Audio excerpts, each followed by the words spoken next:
I feel obligated to say this first. Maybe I don't need to, but, obviously his legacy to some degree is set.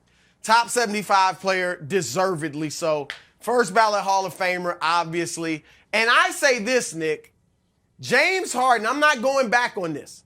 He is one of the few players in league history to be all-time elite at scoring and at playmaking. Yes. And that, he is a phenomenal playmaker when he wants to be. And I put, LeBron, Oscar Robertson, Larry Bird, it's a short list that he joins for that. Tiny Archibald. But obviously all those get guys some Kansas City Kings won in there. Championship. Tiny Archibald, you could throw him in there as well. Yeah. Yes, for that one season, of course. But the question was, will his legacy be defined by this? And I'm going to have to say yes, by success with the Sixers. Yep. Because as great Charles Barkley, Patrick Ewing, John Stockton, Karl Malone, and a few others, Elgin Baylor, yes, they are certainly recognized for being phenomenal individual players and some of the greatest we've ever seen. But when you talk about them, it is not long, and sometimes it's in the first sentence, that they never won a ring. A lot of times they're often mentioned as the greatest players to never win a ring. So if he doesn't have success in Philadelphia and win a championship, he will be another one of those great players that never won a ring. And I actually think, Nick, in a lot of ways, it will be worse for him than it was for those guys. Because, one, Harden's played with so many great players. And I get it. I think Dwight Howard still was in his prime in Houston early on. They didn't mesh. Kevin Durant, Kyrie Irving, obviously they didn't get to play a lot together, but he's played with Durant, obviously Chris Paul, and they were close, but they didn't get over the hump. And the second year when Durant got hurt, that was their opportunity, and they still didn't get it done with Harden. Obviously, Russell Westbrook as well. And then you throw in Joel Embiid. Secondly, Harden, Nick, we've seen him fail time and time again, falter in the big moments. If you look at this graphic, in his last 8 elimination games, 1-7, and look at the stats. The field goal percentage way down. 3-point way down. Turnovers way up. We're talking about a 12 turnover game once. We're talking about a 2 for 10 or 2 for 11 game against San Antonio. Why are you only taking 10 or 11 shots? So that shows a meltdown. And so there are those issues. And then 3, of course, he flat out quit on 2 teams. One of which had Kevin Durant. And Nick, if I get it, you're upset about Kyrie. But if you're really that guy, if you're as great as James Harden is, you should look across the room and see, okay, it's me and Kevin Durant. We still can win this thing. And so 100%. him quitting, that's going to hurt him. So listen, a couple years ago, I said pre-pandemic, I thought James Harden was the best player to never win a ring in NBA history. You told me I was wrong. You were right, I was wrong. I was doing some projecting there.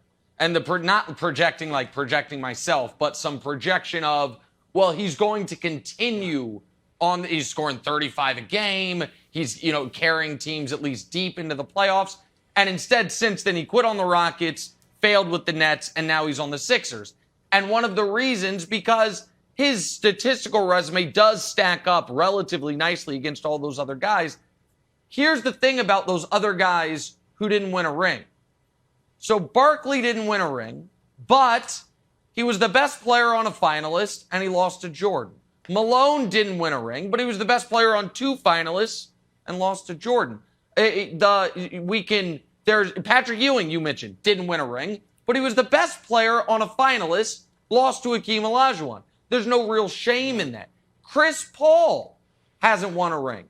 But since I made that statement, Chris Paul has been, in my opinion, the best player on a finalist and lost to Giannis.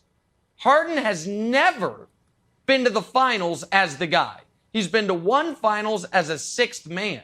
So that has to me, there is no shame for Patrick Ewing. I don't think there's real shame in, listen, you lost in 7 to Dream. Like, it happens. You're not as good as Hakeem Olajuwon. Neither is every other player that's ever played the game except for 7 people. There's no shame in that. But to never even get there is tough. So the NBA did their 75 list. I've talked about this.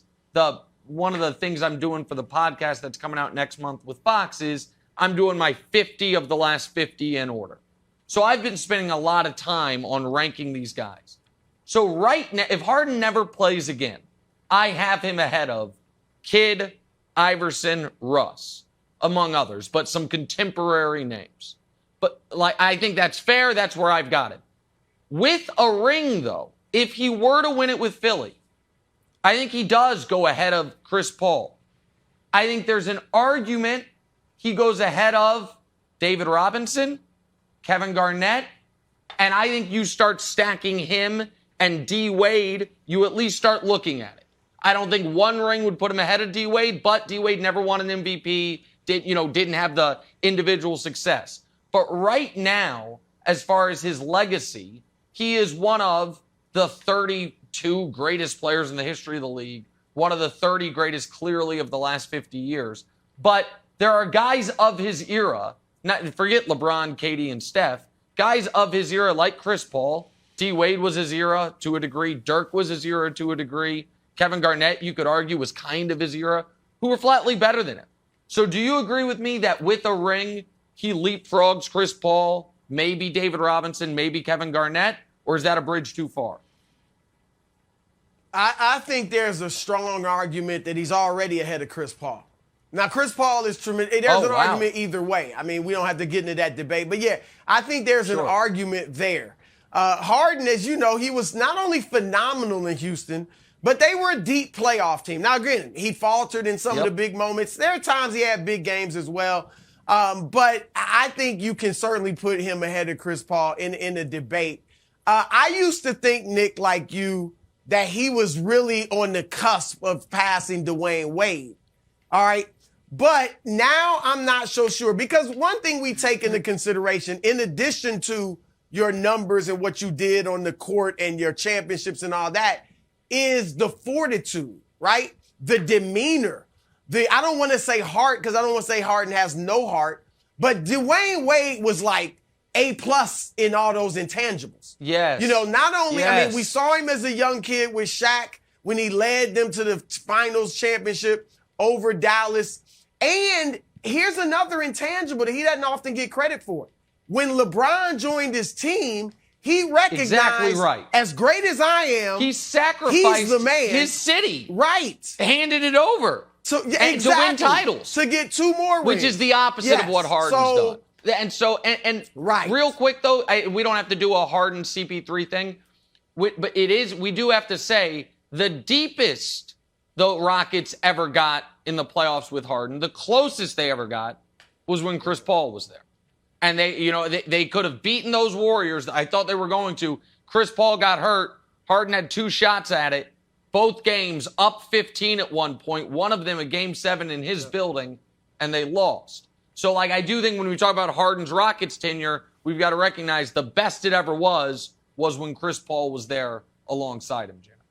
Thanks for watching. Subscribe here to get the latest from the show. Also, be sure to check out more of the best clips from First Things First, or go watch a few segments from our other shows on FS1.